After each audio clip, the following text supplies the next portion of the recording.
Have you ever spent years working hard, striving toward goals, doing everything right, only to still feel a strange emptiness inside? Have you ever asked yourself, why don't I feel truly happy even after achieving so much? Could it be that real happiness was never something to be chased but something to be uncovered? Welcome back to our channel, where we explore the deeper truths that hide behind life's most familiar illusions.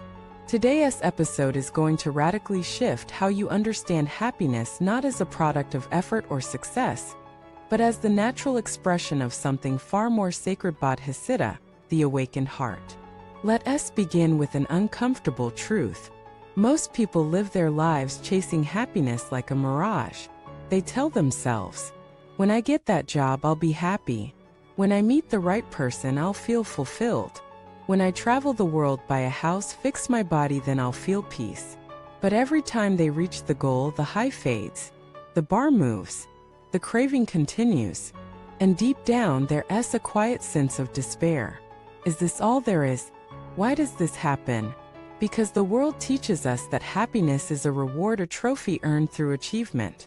But true spiritual wisdom teaches something radically different. Happiness is not something you earn, something you remember. And the key to that remembering is Bodhicitta. But what exactly is Bodhicitta? In Buddhist tradition, Bodhicitta is the mind of awakening, the heart that longs not only for personal liberation, but for the liberation of all beings. It's the shift from self-centered striving to selfless compassion. It is the moment when your spiritual path becomes not just about escaping your suffering, but about relieving the suffering of others. And here's the paradox. The more you live for others, not out of martyrdom, but out of love, the more joy you feel. This joy is not the fleeting pleasure of comfort or approval. It is the deep, quiet, unshakable joy of knowing you are aligned with truth. Let me share a story. A man spent decades building his empire. He had money, fame, respect, but he was miserable. Insomnia, panic attacks, addictions. He tried therapy, meditation, exotic retreats. Nothing worked. One day, he met a teacher who said, "Your suffering comes not from what you lack, but from what you've hoarded." Confused, the man asked, "What do you mean?" The teacher replied, "You've spent your whole life feeding the hungry ghost inside you. What if you tried feeding someone else?" Skeptical but desperate, the man began volunteering at a hospice center. First it was hard, painful, uncomfortable, but slowly something shifted. He began to feel moments of stillness, real connection, tears that didn't come from sadness but from something deeper. He said, "For the first time in my life, I feel human again." That was Bodhicitta awakening in him. Because Bodhicitta isn't about becoming a monk or giving up your life. It's about remembering that your joy is bound to the joy of others. You don't have to renounce the world to find happiness. You just have to stop believing the lie that you are separate from it. This is the disease of modern life: separation. Me versus you. My success versus your success. My healing versus your healing. But the truth is, we rise together. The moment you wish for others to be free, you begin to free yourself. Why? Because the heart can't simultaneously hold compassion and self-pity. When you shift your focus from "why am I not happy" to "how can I bring happiness to someone else?" you dissolve the ego's grip. And in that space, joy naturally arises. It's like a lamp. It cannot light the path of another without illuminating itself. This is why Bodhicitta is considered the highest form of spiritual practice. It is not flashy. It is not always dramatic. But it is transformative.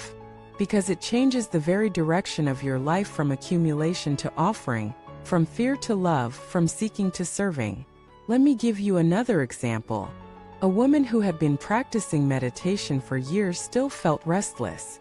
She tried every technique: mindfulness, mantra, visualization. Nothing gave her lasting peace. One day she asked a master, "Why do I still feel empty?" He asked, "Have you dedicated your practice to others?" She said, "No. I do it for myself." He nodded. "Then it will remain shallow." She didn't understand until she tried it. The next day, before her meditation, she simply said, "May this practice benefit all beings. May my peace ripple outward." Something changed. Her breath deepened. Her thoughts softened. Her heart felt full, not because her mind was silent, but because her intention was vast. That's the power of Bodhicitta. You don't have to be perfect. You don't have to be enlightened. You just have to care. Even a small wish, may others be free, plants the seed of awakening. And when you water that seed with practice, presence, and love, it grows into the kind of joy no success can touch. A joy that survives failure. A joy that holds space for grief. A joy that does not depend on what happens but on how you show up. So if you've been chasing happiness and still feel hollow, pause. Ask yourself, who am I living for? And not in a codependent way, but in a soul-expanding way. Are you living only to feed your desires? Or are you living to serve something greater? That greater something could be your children, your community, the earth, your ancestors, or simply the idea that your life can leave others a little lighter. And here's the magic. When you live from Bodhicitta, life becomes sacred. Every act, making tea, sending a message, taking a breath, can become a blessing. Every moment becomes an opportunity to give love. And in giving, you remember, you are love. Not because someone told you, not because you earned it, but because your heart, when opened fully, reveals its nature. And that nature is joy. Thank you so much for watching this video. If today's reflection stirred something in your heart, if you're ready to stop chasing happiness and start embodying love, share your thoughts below.